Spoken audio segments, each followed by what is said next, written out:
I have a daughter, Sadie, with my ex-husband, John. We got divorced 5 years ago and I have primary custody while he sees her 2 weekends a month. Last year, he got married to Amanda, who has sole custody of her kids from a previous marriage. Amanda is a SOM, not for any health reasons or so on, she just doesn't want to work, while John works at a 9 to 5. He makes good money to support them, but not enough to live in luxury. I have a much higher paying job. Since it's just me and Sadie, I make sure she has the best possible life. She goes to a private school, set her up a college fund, and she has much better things than most kids: phone, clothes, etc. I still manage to raise her to be humble and not take things for granted, and she's one of the hardest working people I know. Always making sure to get good grades and keep her room tidy. Well, the last few times she came back after a weekend at John's, I noticed that the clothes she was bringing back in her duffel are A, not her size, and B, much cheaper and poorer quality than what I usually buy for her.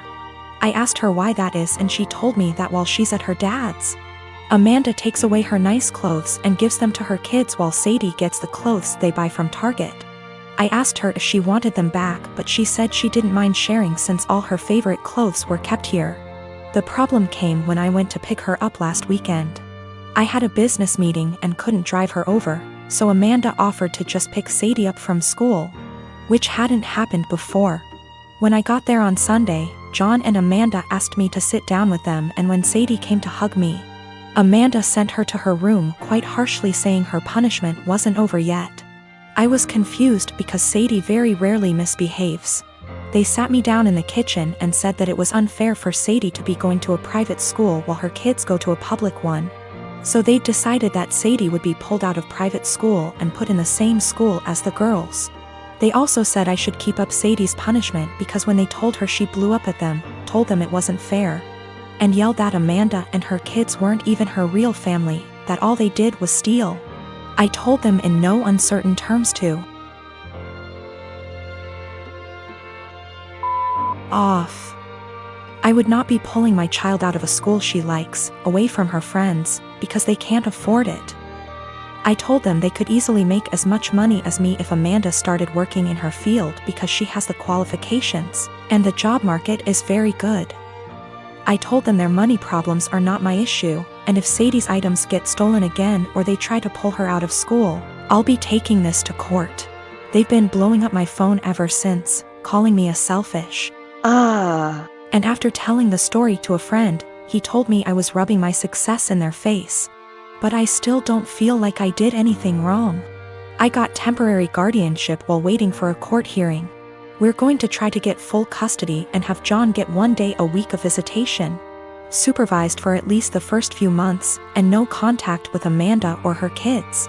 This way, he still sees Sadie just as much and they can try to repair their relationship, but she doesn't have to go back there. All contact between us is made through emails, which are CC'd by my lawyer, and I've asked for Sadie's things back. I've talked to Sadie and we've decided that she's going to try therapy for a little while to help deal with everything that's happened. We've had the hearing and our custody arrangements been modified. Any and all decisions relating to Sadie are made by me, and me alone. John has supervised visitation once a week, and Sadie will continue in therapy to deal with all the issues Amanda and company have caused her. They tried to push for 50/50 custody split on grounds of alienation. So me trying to put Sadie against her father. But we made it clear from the start that we wanted to keep Amanda and her children away, and wanted supervision only because we don't feel safe leaving him alone as of yet, but that we were open to modifications. Thanks to that, the proof of stealing, and Sadie's therapist's testimony, their claim was thrown out pretty quickly. Amanda's pissed, and has tried to contact me and Sadie, but I made it clear to her that if she keeps harassing me or my daughter, I'll have to make this known to the authorities. Sadie and I have blocked her everywhere, and any communication between John and us is made through text messages or emails only. I'm 23. I've known I was adopted all along. For whatever reason, I became obsessed with learning more about my birth parents at age 13. I was told all my life that my parents met both of my birth parents before I was officially adopted. My mom was white from South America and my dad was white from Italy. They specified these two locations to explain why I had tan skin. As I was growing up, certain things about my physical makeup made me more curious about my birth parents. My hair was kept short as a kid, but as a teen I wanted to experiment. I grew it out and it grew out curly. Big curls, but still curly.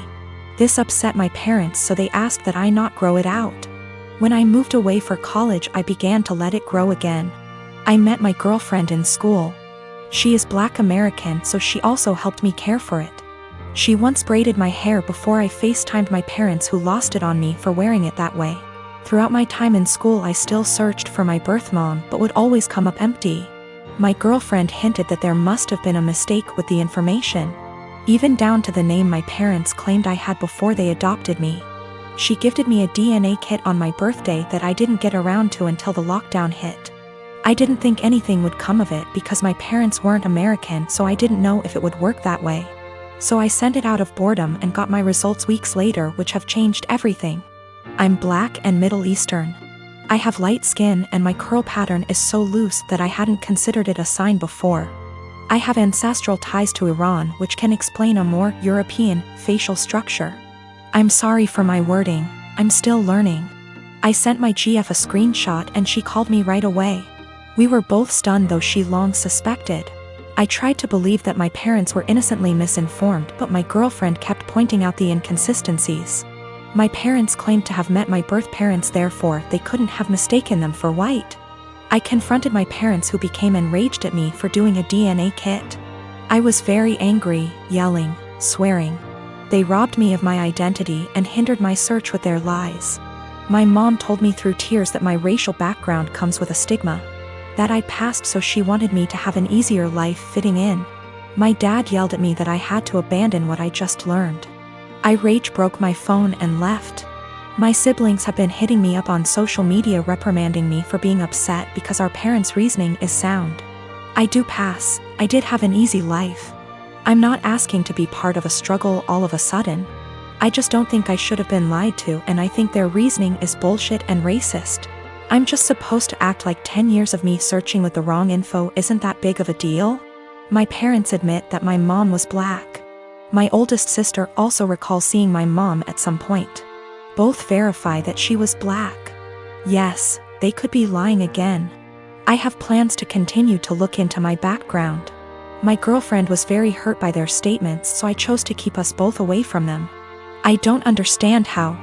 I'm angry about being lied to and how that lie has made my effort into finding my birth parents completely void, while also rewriting my heritage. That's my girlfriend's stance as well. I'm tan enough that going to an all-white school still got me called slurs. Whatever issues my parents were trying to shield me from, it didn't work. Maybe this is a lie that I bought into alone. 2 of my siblings are trying to be supportive. I deactivated my Facebook and unfollowed some people on Instagram. I can't entertain the argument that I should forgive my parents and move on. I'm not there yet. I get that it makes me ungrateful for feeling this way. I don't hate them, I'm just really upset and disappointed in their decisions. I have 3 siblings between the ages of 10 and 18. I'm the oldest, 4th at 25. Every year on every single one of our birthday, we're expected to celebrate my mom as well. We've done it since we were little. It was taught to me as giving thanks for carrying plus giving birth to us, which I'm all for. I am grateful, as we wouldn't be here without her. The issue is, though, it becomes less of our birthday and more so an anniversary for the day our mom gave birth. Every year on our birthday our mom gets gifts too. As we got older, we're now expected to get her monetary gifts, and not cards or homemade stuff. Just recently was my birthday and I was gifted some much-needed clothes and dishware for my new apartment. My dad, however, got my mom a new MacBook. My siblings all got her gifts too. My youngest brother isn't expected to give much. But my 16-year-old sister and 18-year-old second brother work, so they're expected to give gifts too. My sister pulled me aside before my birthday and said she was sorry she couldn't get me much. She got me a sweater, I love it. And that she wanted to get me more, but our mom was pressuring her to get a certain necklace for our mom. Apparently my mom had been dropping hints for months, and my sister was worried our mom would be upset and feel underappreciated if she didn't get it. I asked how much it was, and my sister said it was $300. I honestly lost it on our mom and chewed into her later that afternoon when my mom opened her gifts after me. I think she's ridiculous for even wanting my sister to spend so much on a gift. Mom started crying and my dad kicked me out. Mom won't answer calls, but my aunt, mom's sister, called and said I was a POS for not respecting my mother and that I'm a selfish, narcissist child for being jealous of the gifts mom got. I thought I was in the right, but now I don't know. It's been over 2 weeks and mom won't answer my calls. She's been posting on Facebook inspiration quotes about letting go of the toxicity in your life, how blood doesn't equal family, and how hard it is to be a mother. Several family members, aunt, grandma, uncle, and 2 of my cousins, are replying to the posts and are very obviously directing vague comments at me about being a horrible daughter. What to think now because of how many people are on her side. I have 3 children, the oldest being 16M. For my birthday last week my son went out and bought me this swinging hammock chair that I had been wanting for 2 years, and it cost him quite a bit of his saved money, which I fully intend to put back into his bank account so he can continue saving. He was so excited to see me open this gift and couldn't wait to help me set it up. I told him he shouldn't have, that it was a lot of money, and his response was, "You never get anything nice. I wanted you to have it." And it was true. I usually don't get anything for my birthday or Christmases outside of Tupperware or soaps. So it might sound stupid, but I have cherished this swing ever since he got it for me. Especially where I finally have something nice that's mine. My sister-in-law comes over once a week to see all of us, and she immediately headed straight for my swing, which my son hooked up on our deck. I told her to please not sit on it, and she said, "Is there a weight limit?" So I told her yes, 250 pounds, and I even showed her the box to confirm. She was not upset about this. She just said, "That's a bummer. They need to make something capable of holding us big girls." I simply agreed with her and went about my business. At this point my husband shows up from work. When I went inside to grab us some drinks, her and my husband are talking on the porch, and not even 5 minutes later I hear a loud crash. I go out and sure enough she had sat in my swing and the crochet netting around the hook snapped on one side, causing her to fall right on her ass.